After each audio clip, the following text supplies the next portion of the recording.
le pasa a los hombres, le pasa a las mujeres. Vamos a hablar de los juanetes. A ver, ¿cuánto tendrán que ver? Valgus. ¿Cuánto tendrá que ver los zapatos cerrados de las mujeres, no? Para mí es antifisiológico eso. El pie, sí, para mí, mira, el pie es así, los zapatos son así. Mira, mucho glamour, pero el pie es así. Y más allá de esto, hay una cuestión de dolor, ¿no? Imagino que debe ser bastante complicado para Vamos a ver calzarse. el currículum del doctor Héctor Mazaragian. Claro, él es expresidente de la Sociedad Argentina de Medicina y Cirugía de la Pierna y el Pie, especialista acreditado en cirugía de la pierna, tobillo y pie, profesor adscrito de la Universidad de Buenos Aires, especialista en ortopedia y traumatología de la UBA, miembro recertificado, consultor de la Asociación Argentina de Ortopedia y Traumatología y director del Comité de Educación Médica Continua. Gracias, Héctor, por haber venido. Un placer tenerte acá. Gracias por invitarme. Siempre me llama la atención estas modelos impactantes y cuando veo las fotos de los pies digo, ¿qué ha pasado acá? ¿Tiene que ver el calzado o no tiene que ver el calzado? A ver, empezamos por el principio. De abajo para arriba. Claro, ¿qué es el juanete? Bueno, todas las preguntas que hiciste son las preguntas más comunes que uno escucha en consultorio, porque el juanete es una deformidad del pie, es una enfermedad del pie que es progresiva, que es una enfermedad ósea y que tiene que ver con la posición que tienen, para hacerlo simple, los huesos del pie cuando uno pisa, cuando uno apoya, cuando uno hace la mecánica normal de la marcha. Pero es una deformidad ósea y es una patología. ¿Se hereda? Tiene un componente alto de herencia, no quiere decir que porque mamá tenía yo voy a tener. Es decir, hay muchos pacientes que vienen sin hallux valgus y que tienen antecedentes familiares, y ellos no. Pero es bastante común que si uno, en un paciente que está atendiendo por hallux valgus, le pregunta, la mamá, la tía, la prima, alguien en la familia, papá, la abuela, tenía. Y una de las consultas frecuentes es, no quiero tener los pies de mi abuela, porque la vi sufrir un montón, o la operaron y sufrió un montón. Bueno, todo eso cambió un montón en los últimos 20 años. ¿Es un tema netamente estético o es un tema que tiene que ver con la salud ósea? Es un tema de salud. Bien. Quiero que quede bien claro para desterrar el mito de la estética. El hallux valgus o juanete, para clarificar, el juanete o bunion es la inflamación, lo que se pone colorado, para ser bien claro, en el pie cuando roza contra el zapato. Esa inflamación, esa bursitis que se produce entre el hueso y la piel, ¿no es cierto?, es lo que se llama bunion. Y eso es el juanete. La desviación que tiene el pie angular, los huesos del pie, se llama hallux valgus. Entonces es un nombre difícil de decir, por eso es más fácil decir juanete, que es lo que pregunta. Hay gente que no los quiere ni nombrar. Claro, ¿y cuándo tenemos que hacer una consulta si empezamos a notar que hay un eventual juanete? Porque por ahí está todavía sin desarrollar del todo. Claro, el juanete, como es una enfermedad progresiva, se puede dar en unos años o en 30. Entonces uno puede tener, hay juanete infantil, juanete juvenil, juanete del adulto. Ah, entonces, ¿los niños y niñas también pueden tener? Sí, claro, sí, claro. Hay chicas que empiezan a tener trastornos en los pies que en general a veces el pediatra los ve, los diagnostica, pero como no hay nada para hacer en la edad temprana, van pasando porque uno intenta llegar a la madurez esquelética antes de algún tratamiento quirúrgico. Pero ¿qué pasa? Hay muchas chicas que cuando empiezan a tener 12, 11, 13 años están preocupadas porque no les gusta su pie. Y ahí empiezan a hacer la consulta. Siempre digo lo mismo. El paciente va a un traumatólogo, ¿te duele? No, no me duele, entonces no hay que hacer nada. Va otro, ¿te duele? No duele, entonces no hay que hacer nada. Cuando no le gusta el pie que tiene, va al tercero y lo primero que le dice, no puedo caminar de dolor. Entonces hay que estar alerta con eso, porque si bien la estética no es indicación quirúrgica, nunca, los otros pacientes sin dolor, con un hallux valgus leve, que no tiene mucho roce, se cambia el tipo de zapato y se acabó, no se opera nada. Ese punto es Ahora, interesante. como eso progresa en el tiempo, a la larga siempre va a tener algún síntoma y va a terminar consultando. Bien, Entonces, te quería preguntar con respecto al calzado. ¿Tiene sí. que ver el calzado en esto? Porque Bueno, es más frecuente en la mujer que en el hombre. Es 9-1, es 9-1. casi todas mujeres. Nosotros vemos cada vez más patología porque, por suerte, hay mucha más información, programas como el de ustedes ayudan a divulgar y la gente consulta antes. Entonces hoy tenemos bastantes varones que consultan también, porque en la etapa deportiva tienen roce con el botín, con el calzado, cuando juegan al rugby, al fútbol, cuando hacen running, etc. Pero básicamente el calzado no es un factor que lo produzca, pero es un gran factor predisponente.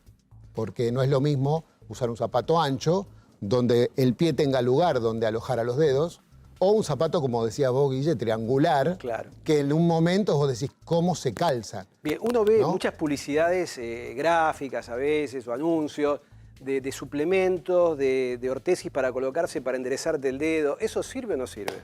Bueno, es una excelente pregunta porque tiene dos vetas. Si uno quiere saber si para el juanete sirve, yo te digo hoy que no, porque nada que te pongas en el pie va a cambiar una deformidad ósea que ya está estructurada y es así, ¿no es cierto? Ahora, desde el punto de vista práctico, hay mucha ahora información con suplementos que se ponen en los pies para usar con el calzado para hacer gimnasia, separadores de los dedos, que sí estimulan la propiocepción, la estabilidad que tiene el pie. Hay un montón de ejercicios para entrenar la musculatura del pie. Yo le digo graciosamente el yoga de los dedos, ¿no? Porque uno empieza a hacer ejercicios y cuando los hace todos los días, en 2 meses nota un cambio. Porque mejora el arco, mejora la estabilidad. Pero eso no es tratamiento para el juanete. Es decir, que ninguna cosa que vos te pongas va a poder corregir la deformidad ósea. Ahora, cortito. Si vos tenés un chico de 10, 12 años que tiene alux valgus o una nena, a veces los separadores, como el hueso está en etapa de crecimiento, ese sostén, ortopedia, ¿no? Ese sostén ayudaría a que quizás minimice la deformidad. Entonces, la respuesta es que sirven para algo, no te lo curan, pero en la edad temprana pueden servir para algo y sí funcionan para lo propioceptivo, estabilidad, parte muscular. Héctor, ¿y cómo es la intervención quirúrgica? Bueno, la cirugía del juanete hoy cambió totalmente en los últimos 20, 30 años, ¿no? Hoy son cirugías que... Hay 3 tipos de cirugías básicamente, que son las abiertas, las híbridas que les decimos, donde hay una parte abierta y una parte mini invasiva, y las cirugías mini invasivas o percutáneas. Los 3, si vos te tratás, que es lo que siempre recomendamos, ¿no? Recurrir a médicos que sean acreditados por la Sociedad Argentina de Medicina y Cirugía del Pie, que nosotros decimos AMECIP, que es la sigla, ponen en el Google está, tiene un listado, te queda cerca, vas al que te queda más cómodo, pero que si se puede, sea alguien acreditado, porque no es lo mismo operar 10 juanetes por año que 10 por mes. Claro. Te cambia bastante. La curva de aprendizaje. Exacto. Entonces, cumplida, digamos. la cirugía es muy buena opción. Hoy tiene un alto porcentaje de buen resultado, te diría que el 90% o más andan muy bien. Por supuesto que hay complicaciones, como con toda técnica quirúrgica, eso es inevitable. ¿Anestesia? La anestesia, eso te iba a contar, la cirugía es ambulatoria, la anestesia es regional, se hace una anestesia del pie, se duerme el pie queda dormido durante 18, 20 horas, un día, entonces vos te vas caminando sin dolor, es ambulatorio, se hace todo un tratamiento posoperatorio con una sandalia posoperatoria, pero uno se puede mover en casa para ir al baño, hacerse unos mates, un té, digamos. Es bastante más cómodo que lo que era antes, no requiere inmovilización. Y la ventaja nos la da, justamente para que pueda ser así, los cambios que hemos tenido en la medicina en los últimos años. La aparición de los bloqueos regionales, la aparición de la osteosíntesis de buena calidad, que es la colocación de tornillos, como decía antes Cristian. ¿Quedan tornillos? Se utilizan tornillos porque eso nos permite tener una estabilidad ya del primer momento, porque queda el hueso en la posición que yo quiero, fijo con el tornillo.